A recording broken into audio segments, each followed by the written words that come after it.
Chapter 5. The New Arrangement. Sue's parents lived in a farmhouse that had seen better days, a two-story clapboard structure surrounded by fields that had once grown corn, but now lay mostly fallow, surrendering inch by inch to encroaching wilderness.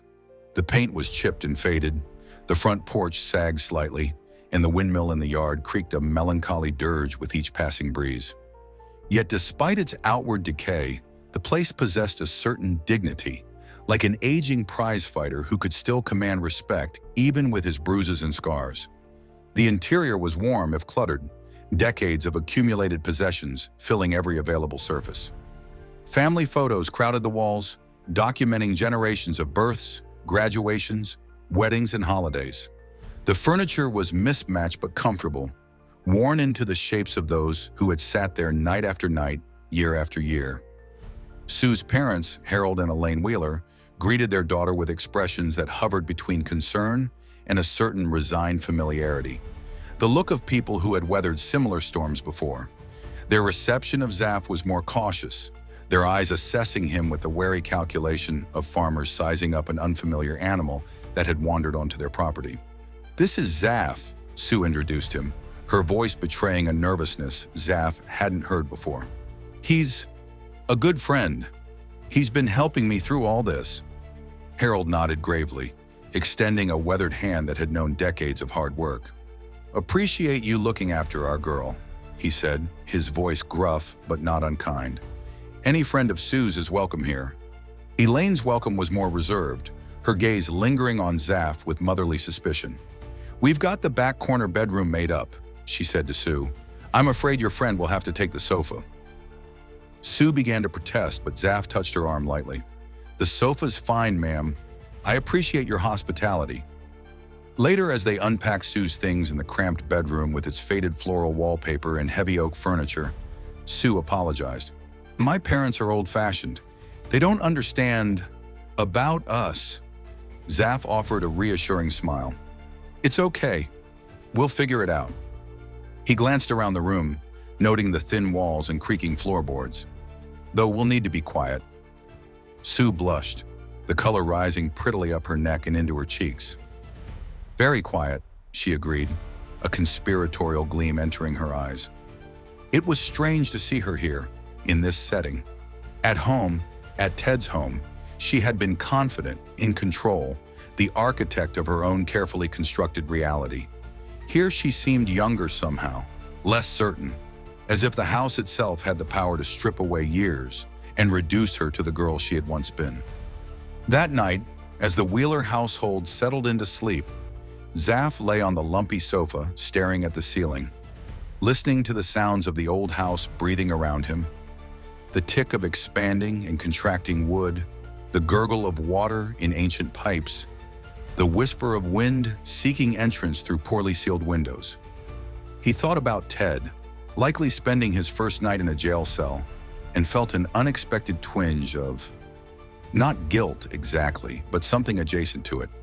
A recognition, perhaps, that the game had escalated beyond what he'd initially intended. Around 2 in the morning, Sue appeared like a ghost in the doorway, her nightgown a pale blur in the darkness. She moved to him without a word, and they made love in near-perfect silence on the narrow sofa, their movements restrained by both the limited space and the need for secrecy. Afterward, she curled against him, her breath warm against his neck. "I'm filing for divorce," she whispered, "as soon as possible." Zaph nodded, stroking her hair absently. "Probably for the best." "They'll let him out tomorrow. The police, I mean." Her body tensed against his. "The restraining order should be in place by then." Another nod, another stroke of her hair. "You're safe here." She was quiet for a long moment, then, "What happens now? With us?" It was the question Zaph had been waiting for, the one he'd anticipated since the moment Ted's control had shattered like glass against concrete.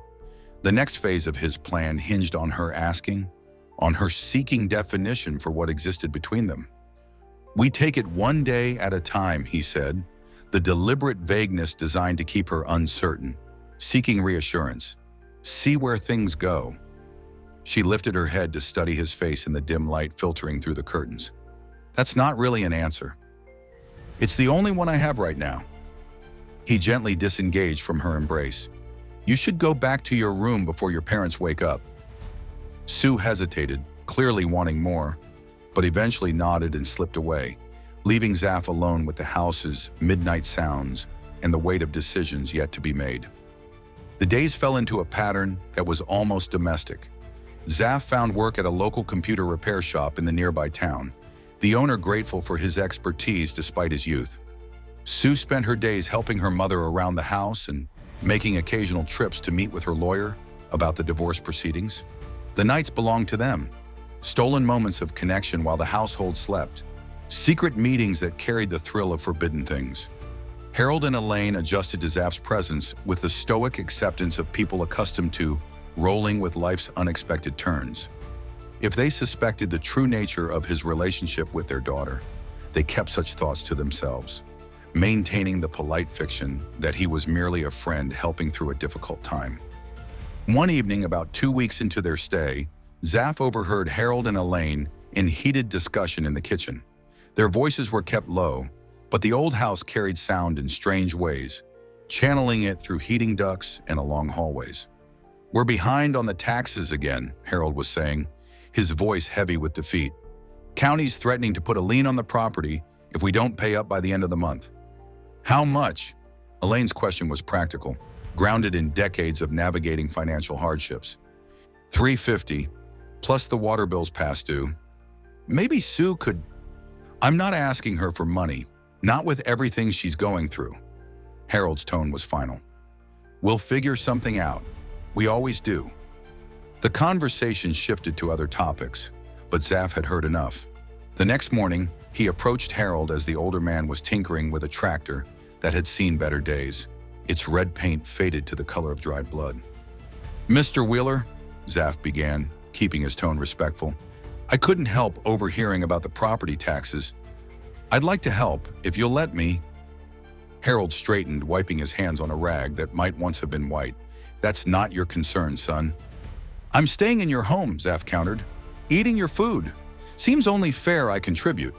He pulled out his wallet, extracting several bills. Please, I insist. Harold stared at the money, pride warring with practical necessity on his weathered face. Finally, he nodded once, accepting the offering with dignity. Thank you. We'll pay you back when things turn around. No rush, Zaph said, knowing full well there would never be repayment. That wasn't the point. The point was establishing himself as a provider, a protector, someone the Wheelers could rely on in ways their son-in-law never had been. The gesture had the desired effect. That evening, Elaine served Zaph an extra-large portion at dinner, and Harold invited him to share a beer on the porch afterward. Small acknowledgments of a shift in his status within the household. Sue noticed the change immediately. You've won them over, she whispered that night as they lay together in the narrow space between sofa cushions. Dad doesn't share his beer with just anyone. Zaph shrugged, as if the development were incidental rather than carefully engineered. They're good people. I respect what they've built here. It was a real farm once, Sue said, a note of nostalgia entering her voice. When I was little, we had cows, chickens, the works. Then the drought came, and the big corporate farms started buying up everything around us. She trailed off, memories casting shadows across her face. Dad never really recovered from having to sell off the livestock, like it was a personal failure somehow. Zaph filed this information away, another piece in the puzzle of understanding Sue and the forces that had shaped her. It wasn't his fault. Sometimes things happen that are beyond our control. Sue nodded, nestling closer. That's what I keep telling myself about Ted, that what happened wasn't my fault. It wasn't, Zaph agreed, though he knew better than anyone how deliberate each step had been in the dissolution of her marriage. I just never thought he'd... She shuddered. The knife. He could have killed one of us. But he didn't, Zaph soothed, stroking her hair. And now you're safe. That's what matters. She looked up at him, her eyes reflecting the moonlight filtering through the window. I feel safe with you. Safer than I ever felt with Ted. The irony of her statement wasn't lost on Zaph, that she should feel protected by the architect of her husband's downfall, by the man who had systematically dismantled her marriage through careful manipulation. It was almost enough to make him laugh. Almost, but not quite. Because somewhere along the way, his feelings towards Sue had shifted from purely instrumental to something more complex. Not love, he was too self-aware to make that mistake, but a kind of possessive attachment that hadn't been part of the original plan. The realization was unsettling, a variable he hadn't accounted for in his calculations. "You should get some sleep," he said, gently disengaging from her embrace. "Your lawyer meeting is early tomorrow." Sue hesitated, sensing the subtle withdrawal, but unable to identify its cause. "Okay, good night." She kissed him softly before slipping away, a pale ghost vanishing into the darkness of the hallway. Zaph remained on the sofa, staring at the ceiling as he had that first night. The game was changing. He'd achieved what he'd set out to do.